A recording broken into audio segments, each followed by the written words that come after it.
Hindi hadlang ang edad para magsimula muli. Kahit gaano ka pa katanda, may pagkakataon ka pa ring magtakda ng bagong layunin at mangarap ng panibagong pangarap.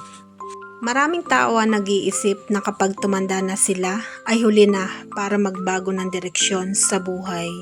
Ngunit ang totoo, ang buhay ay patuloy na nagbibigay ng bagong pagkakataon hanggat tayo ay nabubuhay. Ang mahalaga ay ang paniniwala sa sarili at ang lakas ng loob na magsimula muli.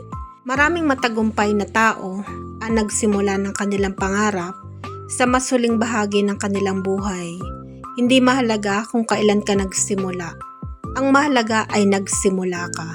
Kung mayroon kang pangarap na matagal mo nang gustong gawin, magnegosyo, mag-aral muli, mag-ipon para sa financial freedom, o tumulong sa ibang tao, ngayon ang tamang panahon para kumilos. Tandaan, hindi hadlang ang edad. Ang tunay na hadlang ay ang takot na subukan.